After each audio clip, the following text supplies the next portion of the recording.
Your brain is just a really crappy office.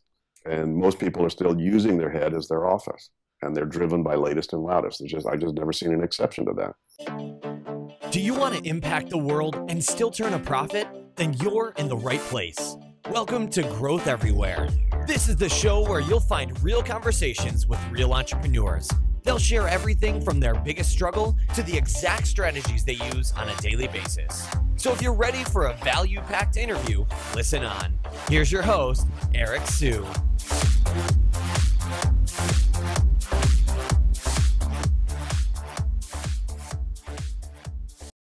How many of you have experienced making a bad hire or had bad hires on your team? I personally lost over $840,000 on just one bad hire alone. So that's why I'm doing a free class called the 5 Secrets to Avoiding Bad Hires that can cost you $50,000 plus each. All you need to do is to text bad hire, spell it out, BADHIRE to 33444. That's 33444 and you'll be registered. I'll see you there. Hello everyone and welcome to this week's edition of Growth Everywhere, where we interview entrepreneurs and bring you business and personal growth tips. Today we have David Allen, who is the founder of the David Allen Company, who's best known as the creator of the time management method known as Getting Things Done. David, how are you doing today? Terrific, Eric. Thanks. Yeah, thanks for being here. So why don't you talk a little bit about the company itself? I know it's much more than just, the book, which is a bestseller, which I'm a huge fan of, but can you talk about the company? Sure. We're still a bit of a small company. We do this is work, and actually, when I wrote the book, Getting Things Done, it was about a lot of the work that I'd been doing for 30 years in various iterations and forms of it, and we're still doing quite a bit of that. We do one-on-one coaching, both virtually as well as desk side. We do quite a bit of training programs around the world, actually, in large companies, or small companies, large companies, all different sizes and shapes.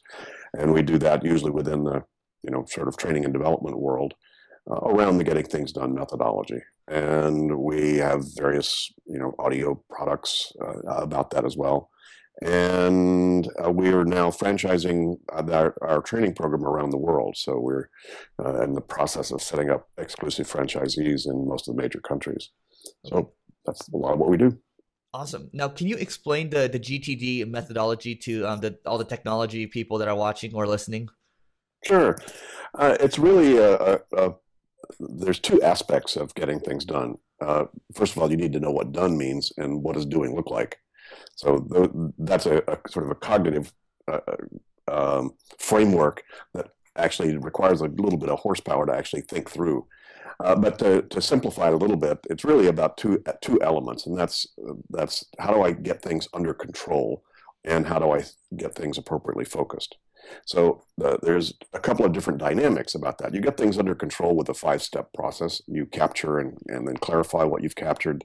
You organize that into appropriate categories, which you step back and review and reflect on, so that then when you engage your resources or your focus or your attention, it's done from a trusted place.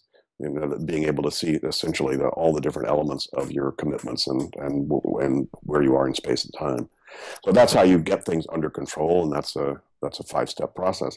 And then how do you make sure that you're focused appropriately? Well, we couldn't get it any simpler, but there are 6 horizons of focus as we've identified them, all the way from your life purpose all the way down to all the emails you need to send. And there's 6 different levels of that conversation that you probably need to have with yourself and other key people in order to really trust your focus. So it's really about just identifying those best practices that don't seem to happen by themselves. They don't happen automatically. You actually have to put some cognitive horsepower and focus in order to be able to frame these things appropriately, and also to navigate with the world of sort of 24/7 always on stuff that everybody's dealing with these days.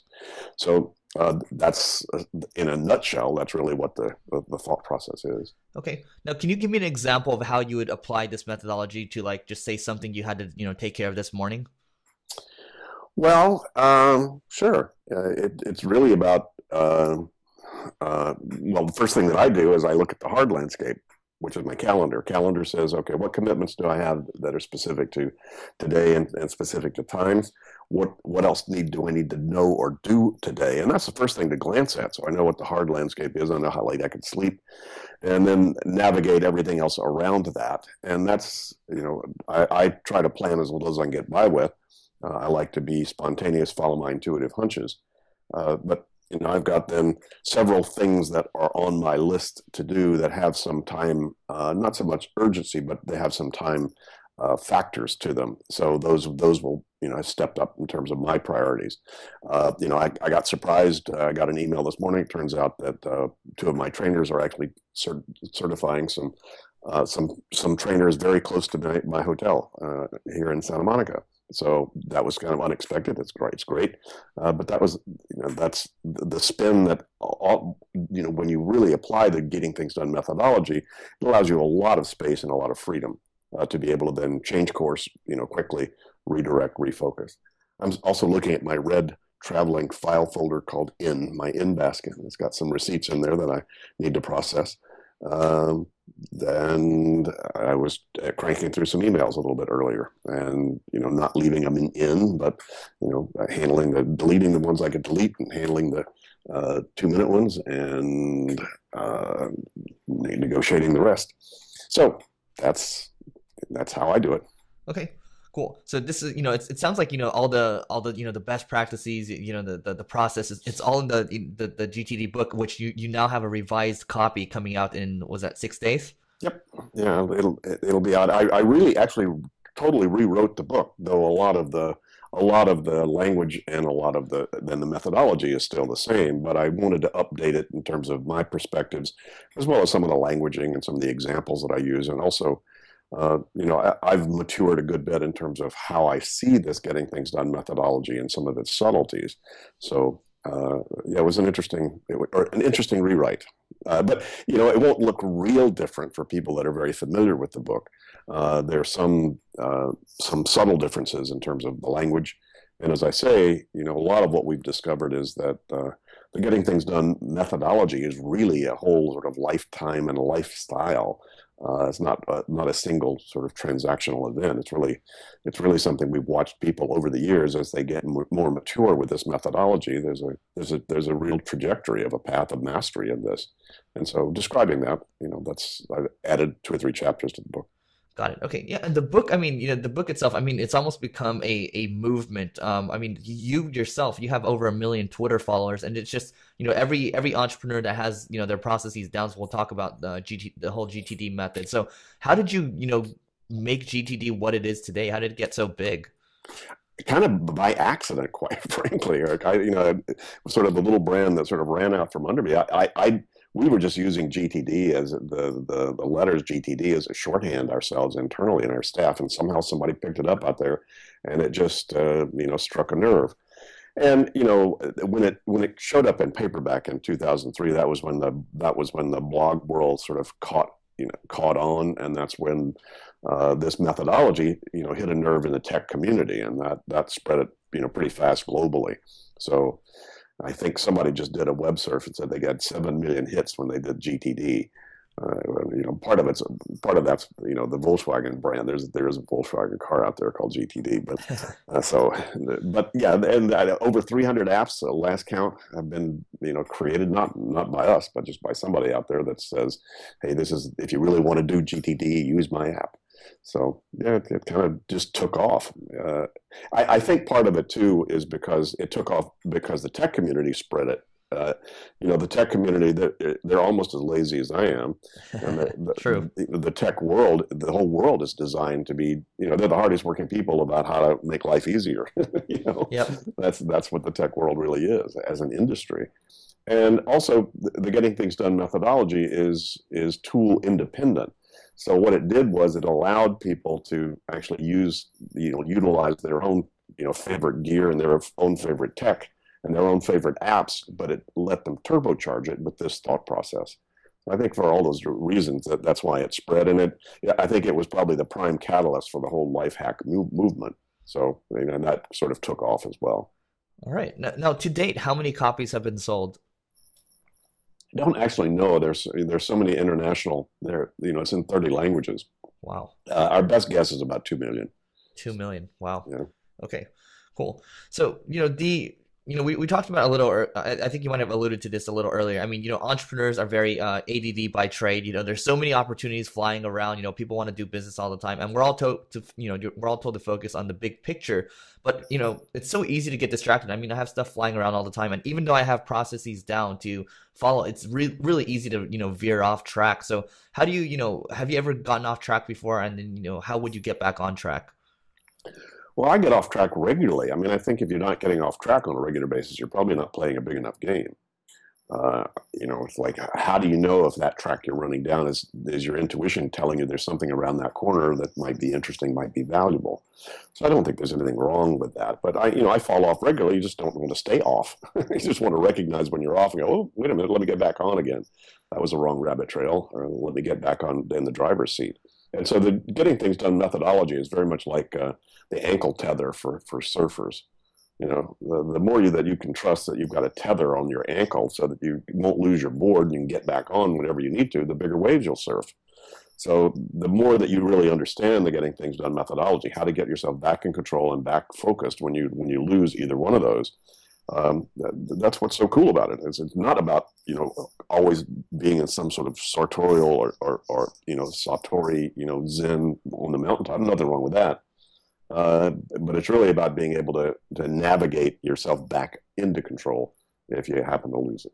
Got it. So you mentioned Zen for a second, and that actually got me thinking about meditation a little bit. I mean, meditation allows you to actually veer off track, but actually refocus, right? So it's kind of like that in a sense. In a sense, yeah. Well, getting things done is really about creating space. It's really not about getting things done. It's really about being appropriately engaged with your world so that there's nothing distracting you, so that wherever you put your focus, it's an undistracted focus. And it also allows you to unfocus. The new brain research is showing that if you can only hold a conscious focus with your executive function in your mind for so long, and it'll tire out. And ultimately, you need to refresh it. And you refresh it by daydreaming, by being spontaneous, by sleeping. And that's how your brain actually... An illusion? Yep, I lost you for a second, but I think you're back. I lost you at spontaneous. Okay. Yeah. Well, getting things done is really about being able to, I need to be able to be fully focused on what I'm focused on, and I also need to be able to stop and be refreshed, at any point in time, and let my brain catch up, if you will. Got it. Okay.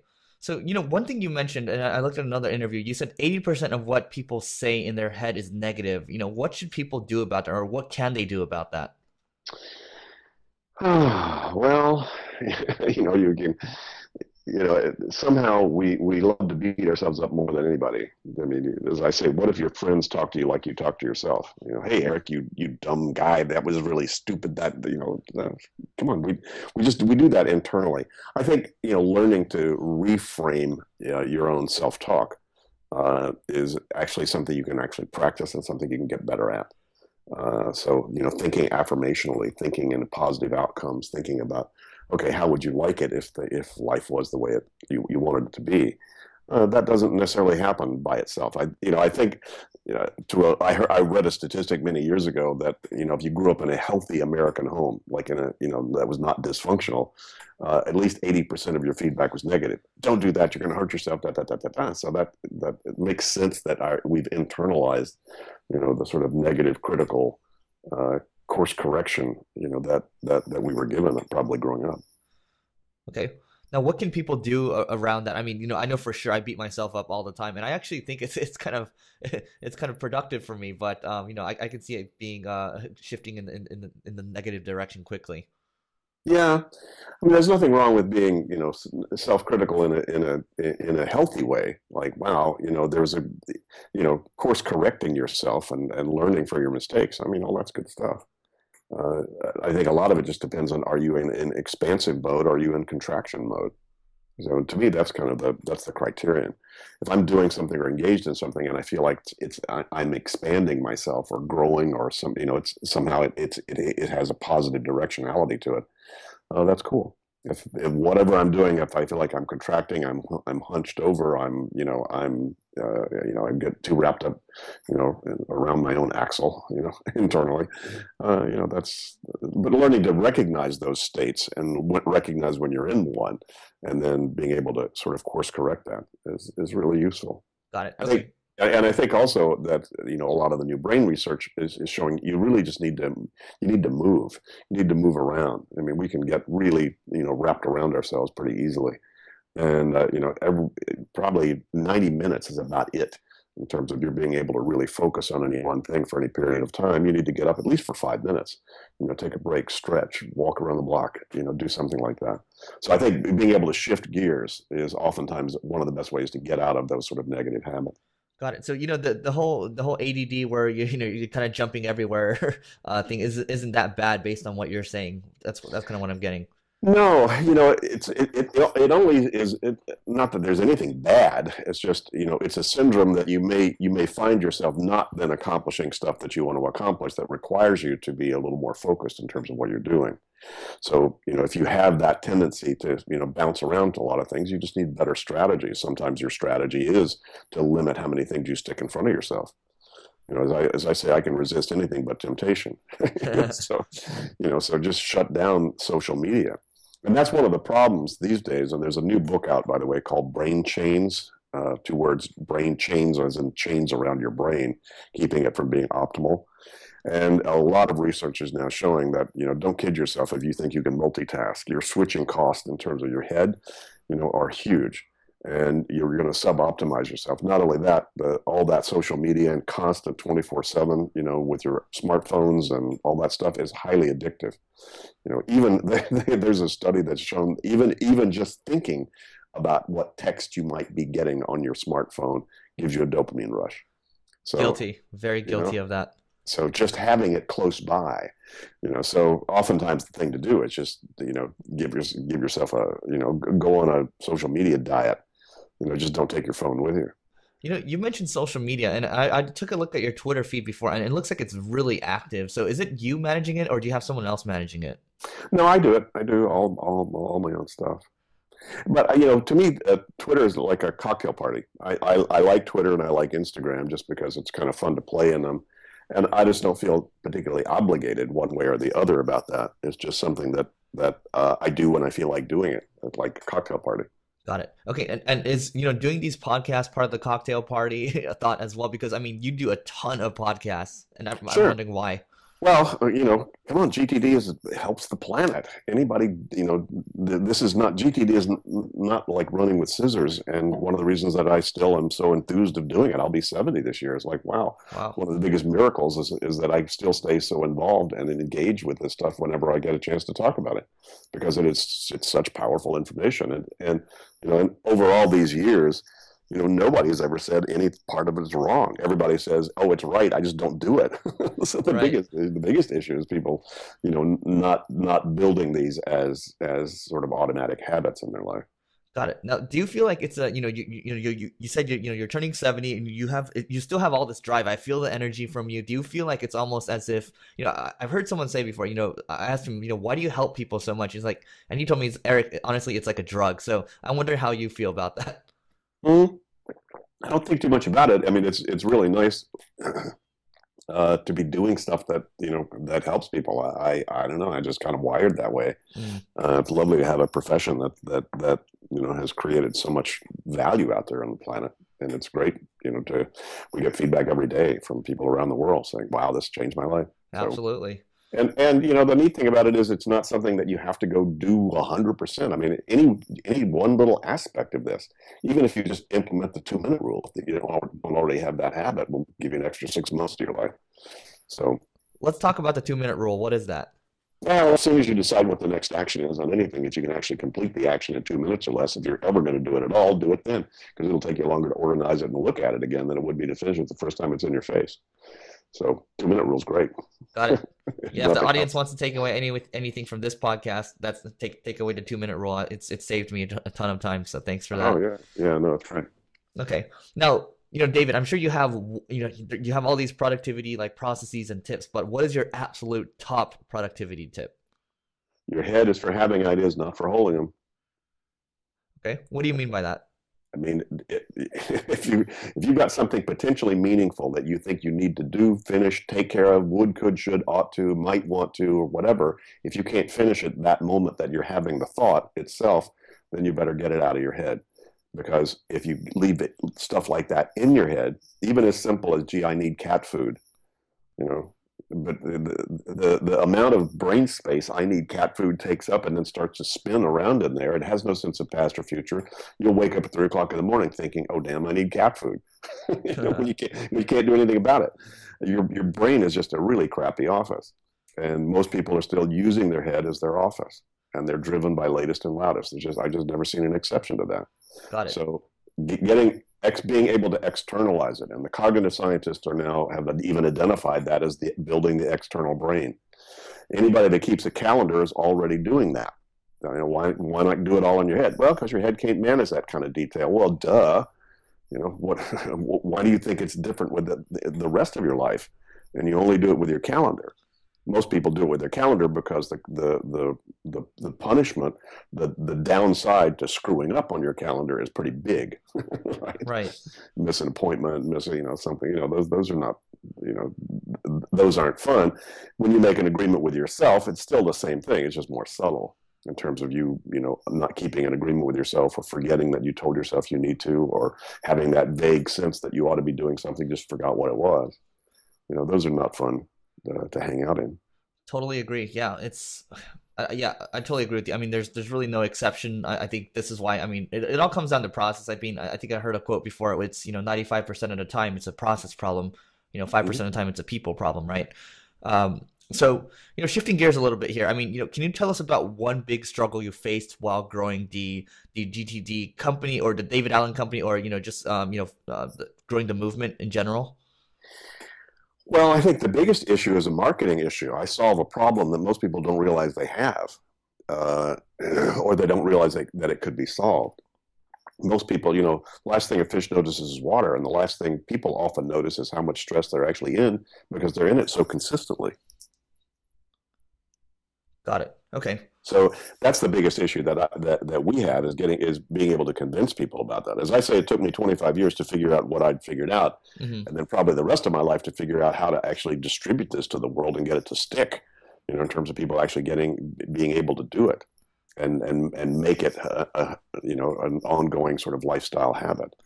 So figuring out how to promote it, essentially, and how to give people a taste of it and a sense of what it is. At least to give them the option and the opportunity to be able to take advantage of it if they want. So that one's one I'm still working on. Okay. Now, you sold 2 million books. I mean, was there, in terms of promotion, I mean, was there any key moment where you just kind of, saw hockey stick growth? And can you talk about that moment? No, there wasn't, Eric. I was actually pretty linear growth with that. It slowly took off and then just kept going. And it's been, gee, I don't know. Last I looked, they're still in the 125, on all of Amazon books, even 14 years later. So it just pretty much kept going out there. And I think there were a lot of factors that happened, as I mentioned earlier. When it went from hardback, they kept it in hardback from 2001 and 2002. And then when they went to paperback, it's the kind of book that you probably wouldn't give to 20 of your staff in hardback, but you would in paperback. So I think it sort of hit a nerve then, as well as, again, hit when the tech world and the blog world sort of took off in the early 2000s. That it was well timed, kind of a perfect storm there. So I think that certainly affected it. It always gets bumps. It gets a big bump in sales around New Year's. Everybody's trying to get their act together. So, they say, oh, okay, I'm now really going to get myself organized or whatever. And so it tends to have a bump then. Awesome. But, yeah. Is there an audiobook version of GTD? Yeah. Perfect. Cool. I can imagine, the lazy tech people would probably, listen to it on 3x. I know that's what I do today. So what's one piece of advice you'd give to your 25-year-old self? To my 25-year-old self, don't take myself too seriously, and sort of lighten up and trust my sort of intuition about what I feel like I want to be doing, as opposed to maybe what I think I should be doing. Okay. So, yeah. And who do you consider your idol and why? My idol. I just got a lot of people that I really respect for lots of different reasons and whatever.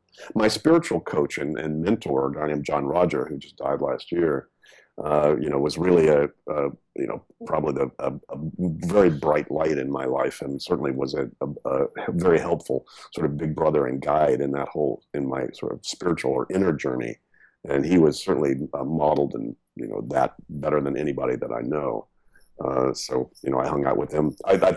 When I met him, I said, "Well, this guy's kind of sharp and looks like he knows what he's talking about. I'll hang out with him till I've learned everything I could learn from him." And that never stopped. And I met him in 1971, and so what's that? 45 years, something like that. Okay, and so how do you go about finding a spiritual mentor, and what do they do that's different versus like a coach or something like that? I don't know. It's a good question. To me, it's I think it's something that you just recognize. It's sort of like the Sufis say, when the teacher shows up when the student's ready, and I think people just need to be, first of all, attracted to, or at least curious about the inner worlds, or the outer worlds, if you will. And what that's like and what that's about. And I think, on that search, I think you're going to run across people that then resonate with you. And I think probably certain people resonate with certain kinds of teachers and other people with other kinds. And I think it's a very personal event. That's interesting. So, I mean, can you walk us through, like, because I've never heard of this before. I've had mentorship situations before, but it's like, what do you guys go through when you guys go through like a session or something like that? What do you go through? Well, a lot of it is just information, So John Roger, gosh, he's written, dozens and dozens of books, and there's a lot of his seminars and a lot of his talks were recorded, and so just listening to him, reading any of that information, it has a certain frequency and an energy to it that automatically sort of resonates with part deeper inside of me, and just it clears things up and sort of get to lift on top of my world again. Okay. So it's very practical stuff. So that's the spiritual side of it. Okay, I see where that's coming from now. Okay. Now, aside from your book, which is a must-read for the audience, and you talked about another one, I think it was Brain Chains. What's one must-read book you'd recommend to the audience? Well, Brain Chains is read it at your own peril, especially if you're a 24/7, always hooked on kind of guy, because it's a lot of very interesting information and awesome information about sort of the digital world. And he's not it's not saying don't be involved in that. It's just saying, what are you not doing when you're letting yourself get wrapped around that too tight and missing out on other aspects of it. A book that came out right before that, and they didn't even know each other, but very, very similar, and they're two of my favorite books right now, is the Organized Mind by Dan Levitin, Levitin. And it's a whole lot of that is about the requirement for the external brain, and a lot of the research, a lot of the aggregation of the research about that showed up in the last 20 years, that your head is really capable of handling about 4 potentially meaningful things, and you add any more than that, and it loses it. And so, they're certainly favorite books of mine right now because they very much validate this whole getting things done methodology. I mean, I learned it on the street, 30 years and thousands of hours desk side with some of the brightest people on the planet, sitting there and working with this model and seeing how it works and refining it and testing it out. But these guys now, the cognitive scientists, are proving it coming around from the other side, from the scientific side, about how it works. So I can't help but be enthused about it because it very much helps sell the idea. Hey guys, your head is for having ideas, but not for holding them. Awesome. We'll drop that in the show notes for sure. Actually, all 3 of the books. And definitely gotta. Well, I'm gonna get myself the revised copy. But what's the best way for people to find you online? Gettingthingsdone.com. Okay. And your Twitter is GTD Guy. GTD Guy. So everyone, gettingthingsdone.com, and find him at GTD Guy. David Allen, I want to thank you so much for joining us today. Stick around for 1 second afterwards, and we'll chat a little bit. But thanks so much for being on the show. My pleasure, Eric. Thanks. Thank you. How many of you have experienced making a bad hire or had bad hires on your team? I personally lost over $840,000 on just one bad hire alone. So that's why I'm doing a free class called the 5 Secrets to Avoiding Bad Hires that can cost you $50,000 plus each. All you need to do is to text bad hire, spell it out, BADHIRE, to 33444. That's 33444, and you'll be registered. I'll see you there. Thanks for listening to this episode of Growth Everywhere. If you loved what you heard, be sure to head back to growtheverywhere.com for today's show notes and a ton of additional resources. But before you go, hit the subscribe button to avoid missing out on next week's value-packed interview. Enjoy the rest of your week, and remember to take action and continue growing.